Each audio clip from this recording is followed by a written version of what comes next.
يعود جوان من حيث أتى وهو مزعوج من تصرف الأستاذ معه، ويقول لنفسه: وكأن محاضرتك تهمني، فلم أحضر سوى مرتين وأنت تلقي المحاضرة، ولم يعجبني أسلوبك. إحدى الطالبات من بين كل الطلاب الموجودين في المحاضرة فرحت لتصرف الأستاذ غير اللائق. إنها هيفين التي جاء كلامها مع الأستاذ بنتيجة، فقد أخبرته بالعلاقة بين جوان وهيلين، وبالرغم من عدم اهتمامه ظاهريا بكلامها إلا أنه لم ينسى كيف رفضته هيلين وأحبت أحد طلابه. وبعد انتهاء المحاضرة يذهب شيار للمقهى ليرى جوان جالسا. شيار: ألم تذهب للبيت؟ جوان: لا. شيار: لماذا؟ جوان: لأنني انزعجت من تصرف الأستاذ. شيار: قبل أن تأتي بدقيقة واحدة دخل أحد الطلاب وسمح له بالدخول. جوان: إذا تقصد عدم السماح لي بالحضور. شيار: وكيف يعرفك وأنت لا تداوم؟ جوان: ربما لا يعرفني. شيار: هذا الأستاذ غليظ ومعظم الطلاب لا يحبونه، دعنا نذهب للبيت، واليوم مساء ما رأيك أن نذهب لقاسيون، لأن منظر دمشق من فوق الجبل جميل جدا. جوان: فكرة جيدة. شيار: نعم، وأحمد سيأتي معنا لأن غدا الجمعة. جوان: بالتأكيد، وخاصة أن أحمد يعرف دمشق وخفاياها أكثر مني ومنك. شيار: اتفقنا، هيا بنا. لم يخطر ببال جوان وشيار أن هيفين فعلت ما فعلته، إلا أن صديقتها عرفت. نسرين: لماذا فعلت ذلك؟ هيفين: ماذا فعلت؟ نسرين: أخبرت الأستاذ عن علاقة جوان وهيلين. هيلين: لا، لم أخبره بشيء. نسرين: أنا رأيتك وأنت تخرجين من مكتبه قبل بدء المحاضرة. هيفين: كنت أسأله عن الامتحانات فقد اقتربت كما تعرفين. نسرين: ما هذه الحجة غير المقبولة؟ وهل سيعطيك الأسئلة؟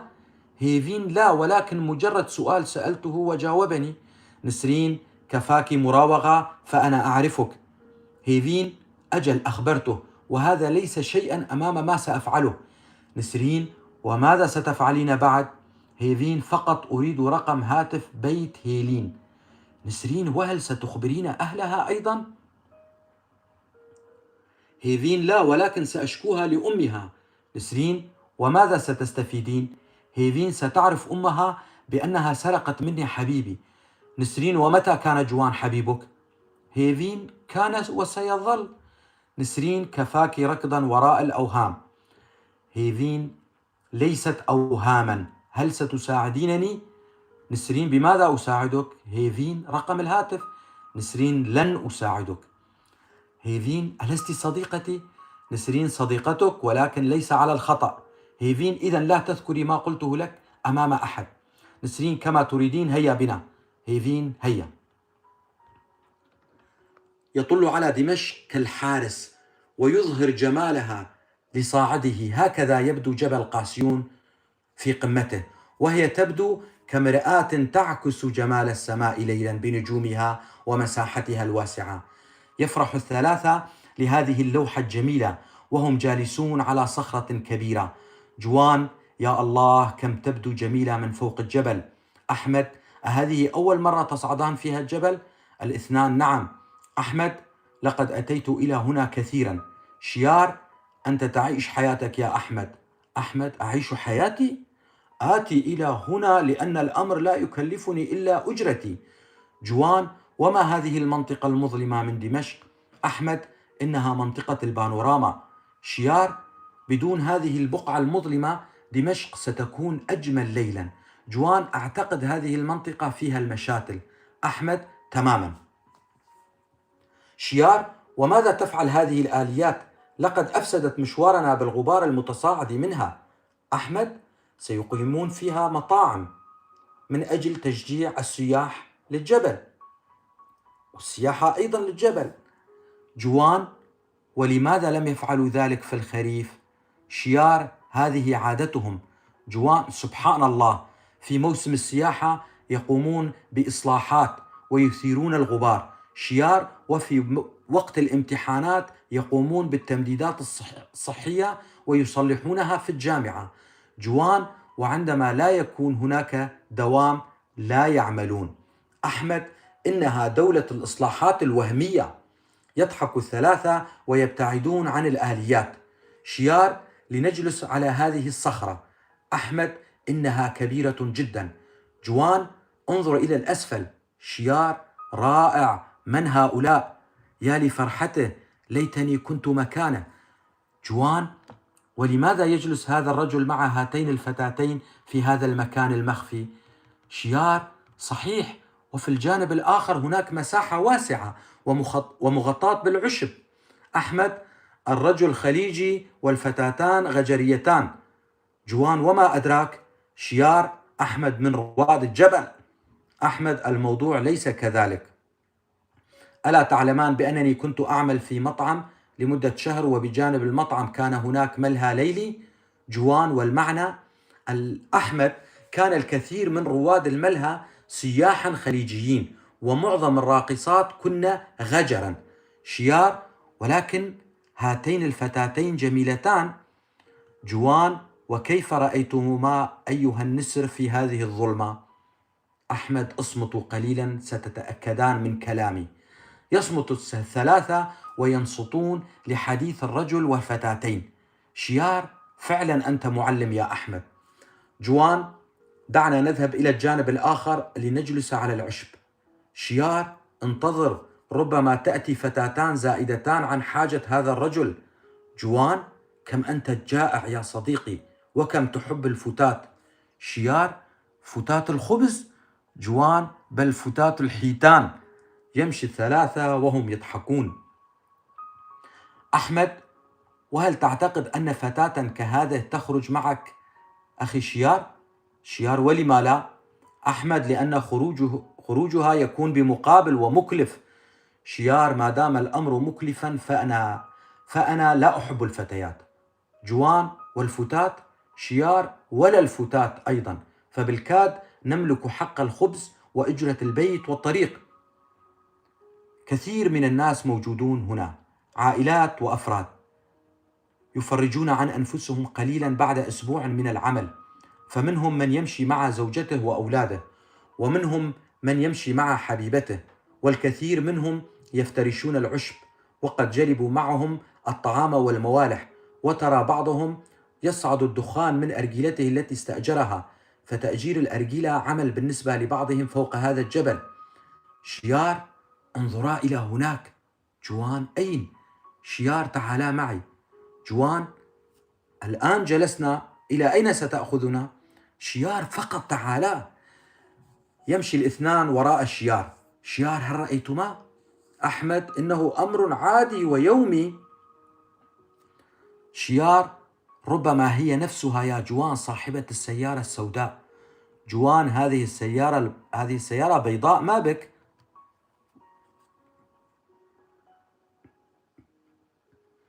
شيار: لقد اختلط الأمر علي، فهذه أول مرة أرى فتاة وشابا في سيارة يقبلان بعضهما بعضا وبهذه الحميمية.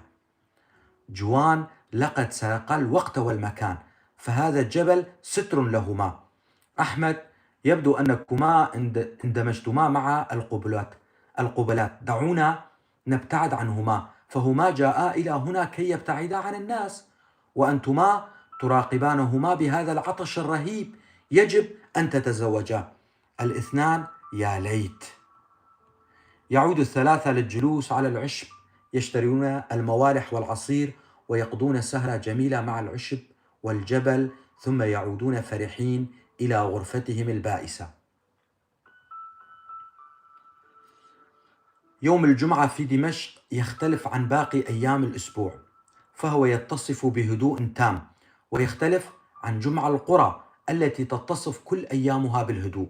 فيوم الجمعة في دمشق فرصة للراحة ولزيارة الأهل والذهاب إلى الجوامع لصلاة الجمعة. وكعادة أهل دمشق يستيقظ الثلاثة متأخرين، ويتبرع أحمد للذهاب إلى المطعم لجلب الفول والحمص لأجل الفطور، وهما من المأكولات المفضلة في دمشق على الفطور. وعند مجيئه كان كل شيء جاهزا لاستقبال الحامل والمحمول، فشهية الثلاثة كانت مفتوحة بعد سهرة جميلة، لذلك لم يبقى شيء في الصحون الموضوعة، ولن يتعذب جوان بغسلها، ومع ذلك يستعجله شيار. جوان: لماذا أنت مستعجل؟ شيار: سنذهب لبيت خالتي. جوان: اذهب، ومن منعك؟ شيار: أنت وأحمد ستأتيان معي. أحمد: أنا وعدت أصدقائي سنذهب للحديقة. شيار: إذن ستأتي معي أيها الشاعر. جوان: لماذا؟ شيار: لأنك سترى شيئا يلهمك، وربما تكتب قصيدة. جوان: وما هو؟ شيار: لن أقول، سترى بعينيك. جوان: لقد انتهيت من الصحون. شيار: إذن جهز نفسك ودعنا نمشي. تستقبلهما خالة شيار بحفاوة وتدعوهما للدخول، فيجلس الاثنان ولا يلاحظ جوان في البيت سوى خالة شيار وامرأة ورجل، وهم ضيفان. جوان: أين ذاك الشيء؟ شيار: اصبر. يذهب شيار إلى المطبخ حيث خالته، ويبقى جوان مستغربا لهذا الرجل، فهو لا يتكلم بل يحدق به، يبتسم تارة ويبدو عليه الحزن تارة أخرى، يبدو أنه مجنون، هكذا بدأ. يعود شيار فيطلب منه جوان أن يجلس بجانبه. جوان: من هذا الرجل؟ يبدو أنه مجنون. شيار: إنه أحد الأطفال الناجين من حريق سينما عامودة. جوان: بربك؟ شيار: نعم، أما المرأة فتكون أخته. جوان: وكيف نجا من الحريق؟ شيار: تقول خالتي إنه كان يجلس بالقرب من الباب، وعندما بدأ الحريق هرب، وقد لحقته حروق طفيفة، لكنه وبسبب رؤيته لأصدقائه وهم يحترقون أصيب بنوبة جنون، فتراه أحيانا يضحك وأحيانا يبكي، وكأنه يتذكر بداية الفيلم عندما يضحك وبداية الحريق عندما يبكي. جوان: ولكن الفيلم كان لأجل الثورة الجزائرية، وريعه كان لدعم الثورة. شيار: كان صغيرا ولم يكن ليدرك شيئا عن الثورة الجزائرية، كان سعيدا بذهابه إلى السينما. يقال بأن أمه استدانت ثمن تذكرة دخوله إلى السينما. جوان: يا الله، كم كانت جريمة بشعة بحق الطفولة والإنسانية. شيار: قضوا على جيل كامل من أطفال عامودة. جوان: 280 طفلا. شيار: الله على الظالم. جوان: دعنا نذهب، لم أعد أحتمل الموقف. شيار: دعني أنهي كأس الشاي. يخرج الاثنان بقلب مكسور، وفي الطريق يبدأ كل منهما بقول ما لديه من معلومات. جوان: يقال بأن مدير الناحية في ذلك اليوم أجبر مدراء المدارس على إرسال التلاميذ إلى السينما. شيار: بحجة دعم الثورة الجزائرية، ولأن معداتهم كانت قديمة فقد اشتعلت فيها النار، والقائمون على السينما كانوا يعلمون ذلك. جوان: وسقف مبنى السينما كان من الخشب. شيار: كان هناك بئر ضمن مبنى السينما، والكثير من الأطفال رموا بأنفسهم فيها خوفا من الحريق فماتوا غرقا. جوان: محمد سعيد آغا أنقذ 12 طفلا. شيار: يقال إن رائحة الأجساد المحترقة ملأت سماء عامودة. جوان: ومات المنقذ أيضا. شيار: كان الكثير منهم سيكمل دراسته. جوان: لقد خسرنا محامين ومهندسين ومعلمين وأطباء إلى آخره. شيار: لقد قتلوا الإنسان في عامودة. جوان: لكنهم لم يستطيعوا أن يقتلوا عامودة. شيار: الطائرات الفرنسية أثناء الاحتلال الفرنسي قصفت عامودة، فذهب الاحتلال وبقيت عامودة. جوان: حتى ترابنا ثائر. في الليل لم يستطع جوان النوم، وابتسامة ذلك الناجي لا تفارقه ولا حزنه، فأصبح يردد: في 60 صغارنا لم يذهبوا إلى الملاهي، لدعم الثورة ذهبوا أحرقوا الصغار.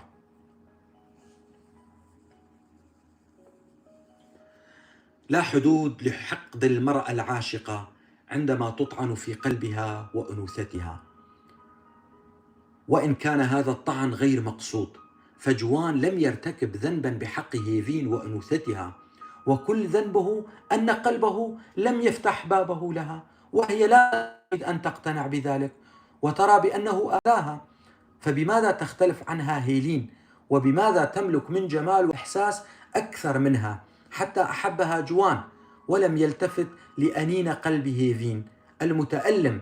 فقد بات سكين الانتقام لا يفارق يدها، وكلما تطعن به علاقة جوان وهيلين كلما ازدادت لديها الرغبة بالانتقام أكثر لتتجاوزهما إلى حبيبته الأولى التي كل ذنبها أنها أحبت من أحبها. تقف أمام كابين الهاتف الموضوع في ساحة المدينة الجامعية كي يتواصل الطلاب مع أهاليهم، تنتظر حتى أنهت الطالبة التي كانت تتكلم مع أهلها لتدخل هي وتحمل سماعة الهاتف بيد مرتجفة وتبدأ بالاتصال بالرقم الذي أمنته من صديقتها. سيماف: نعم. هيفين: مرحبا. سيماف: أهلا وسهلا، من معي؟ هيفين: سيماف: من هيفين؟ هيفين صديقتك في المدرسة، ألم تعرفي صوتي يا ابنة مدينتي؟ سيماف: أجل، أهلا وسهلا، وكيف تذكرتني بعد هذه السنين؟ هيفين: أنا لم أنسك أبدا حتى أتذكرك، كيف حالك وحال ابنتك؟ سيماف: الحمد لله، وأنت كيف حالك وماذا تفعلين؟ هيفين: الحمد لله، أنا الآن أدرس في الجامعة. سيماف: جميل جدا، وفقك الله. هيفين: لك الشكر، هل تعلمين من يداوم معي في الجامعة؟ سيماف: من؟ هيفين: جوان. الاسم حرك مشاعر سيماف وأعاد لها الماضي الجميل والحزين، ولكن وضعها لا يسمح أن تظهر شيئا لهيفين. سيماف: ومن هو جوان؟ هيفين: جوان صديقنا في المدرسة. سيماف: لو سمحتي لا تقولي ذلك، فهذا الموضوع انتهى بالنسبة لي، وأنا امرأة متزوجة ولي طفلة. هيفين: وقد انتهى بالنسبة له أيضا. المرأة التي يعشعش حب أحدهم في وجدانها لا تستطيع إهمال أخباره. سيماف: كيف انتهى بالنسبة له؟ فجوان لن ينساني أبدا. هيفين: بل نسيك، وهو الآن يعيش الكلمة بيتها يسقط فوق رأسها. هيفين: هل أنت معي؟ هل تسمعينني؟ عليها أن تتمالك نفسها ولا تظهر ضعفها أمام من تريد أن تجهز على ما تبقى من قلبها، بل يجب أن تضع لها حدا. سيماف: ولماذا تخبرينني بذلك؟ هيفين: لتعلمي بأنه ليس وفيا لحبك. سيماف: اسمعي أيتها الحاقدة، سأبقى أحب جوان لآخر يوم في حياتي، وسيبقى يحبني لآخر يوم في حياته. هيفين: أنت تخدعين نفسك، فقد أحب غيرك وانتهى الموضوع. سيماف: وأنت لماذا يرتجف صوتك وكأن أحدا من أهلك توفي؟ أعلم بأنه لم ولن يهتم بك، لذلك لا تعلمين ماذا تفعلين، ولو أحب جميع نساء الأرض فلن يلتفت لك، وإياك أن تتصلي بي مرة أخرى. تغلق سيماف الهاتف وتجهش بالبكاء، فهيفين لم تكذب، بل أخبرتني لتنتقم مني، وجوان يحب أخرى وينساني، وأنا التي لا تفارق روحه وابتسامته روحي، ولا يفارق اسمه لساني. أهكذا يا جوان تقتلني وتدفنني في العراء؟ ألا تعلم بأني يتيمة بدون حبك، وأنني أعيش على ذكرى عشقك؟ أهكذا تطعنني بسيف البعد وتفضل أخرى على حبي؟ أهكذا يا جوان؟ وهل قلت لها أحبك كما قلت لي؟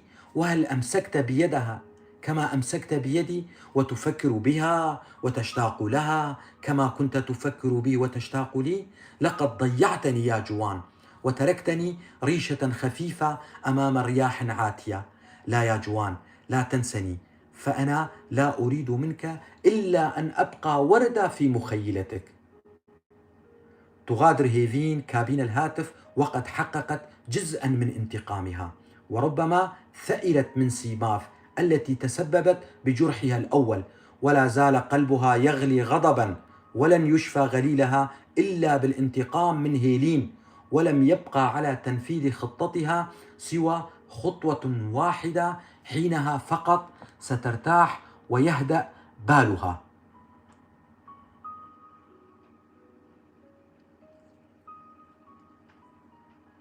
تمشي كالمجنونة وهي تقول لنفسها: إن لم تكن لي فلن تكون لأي فتاة تحبها، وتزوج بمن تريد إلا التي تحبها، فأنت حرمتني منك وأنا سأحرمك ممن تحبها، وسترى يا جوان، سترى.